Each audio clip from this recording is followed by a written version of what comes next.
Now, the rest of the story. All right, welcome back.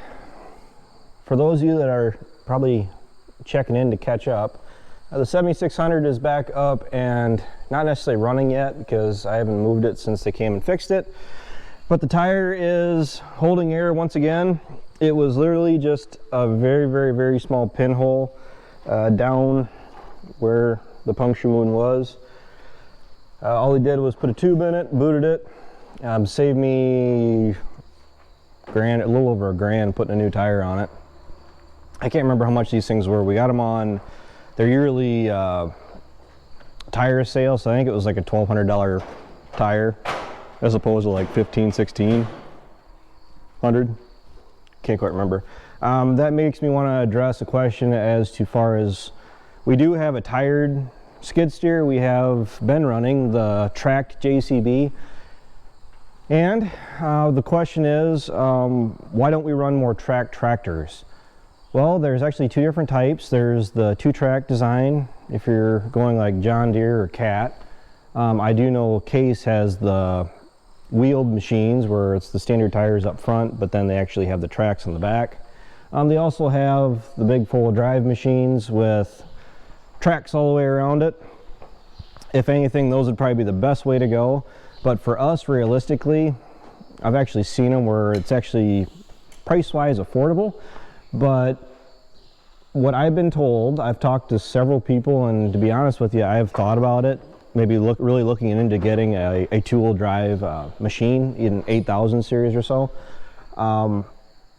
What I've heard from talking to people is the problem with the 2-track designs is that they require a lot of horsepower to turn on the headlands, and they really shine in big, square, wide open fields where you can get to the end of the headland, pick your implement up, do your turn, drop your implement, and then take off again, just straight back and forth. The problem that we have is that we don't really have a whole lot of straight back and forth wide open fields. We have contours, we have rolling hills. We do a lot of turning from one end of the field to the other. How you doing there, Ryan? Straight and solid. Pull with your knees, not your back. Hold on.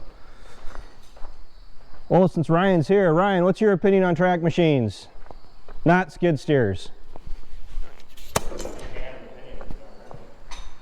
He says he can't have an opinion because he's never ran one. Really? You don't have a preference? Wheels over tracks?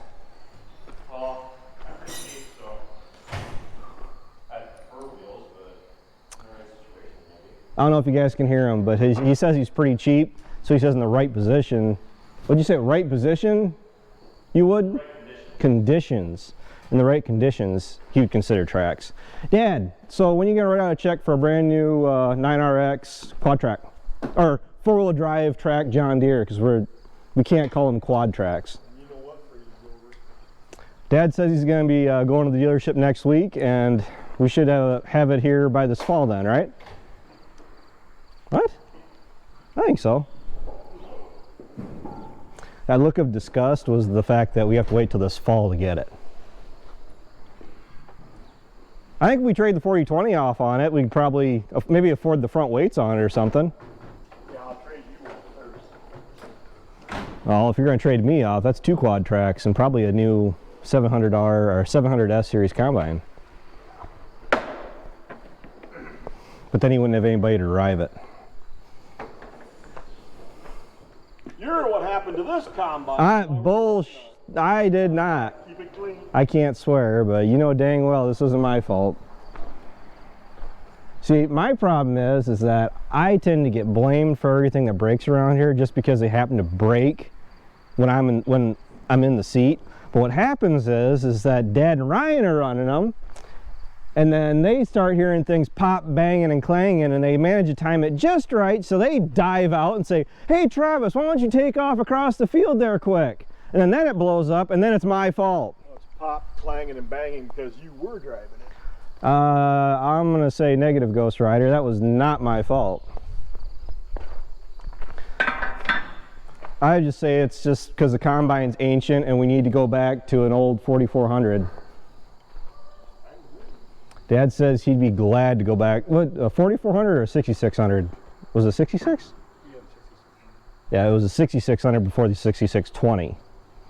And the only reason we got rid of the 6620 is because Dad wore it out. So, didn't wax it enough.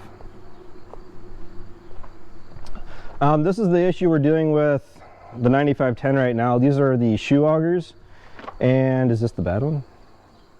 Or the worst one? No, there's a lot. There's one that's really bad. We got one.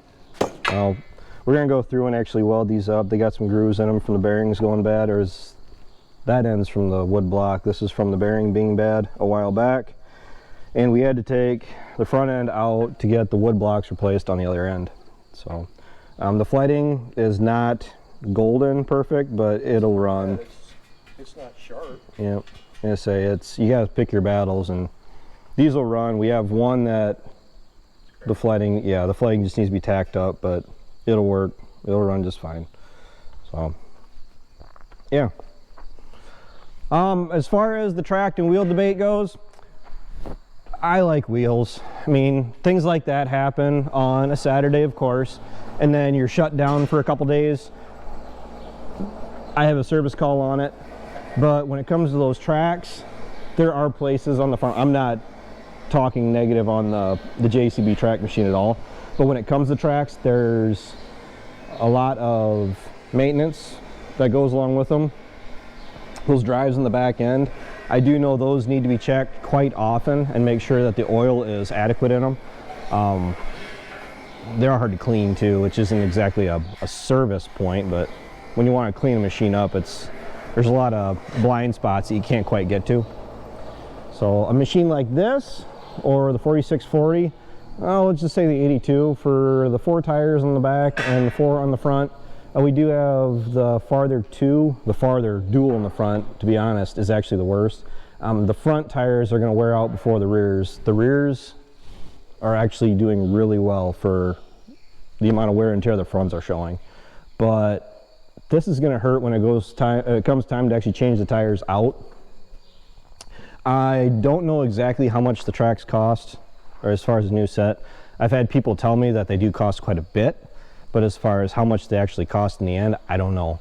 I've been told that tracks on a track machine, depending on how you run it, where you run it, if you're on concrete a lot, which concrete on a track machine just sounds terrible no matter what machine it is. I've been told about 600 hours of use on a set of tracks. That doesn't really seem like a whole lot to me. Wheels, you're probably looking close to 1,000 depending on how you're running it. I know we don't replace ours on our Bobcat like maybe every 2 years, give or take, I'd say.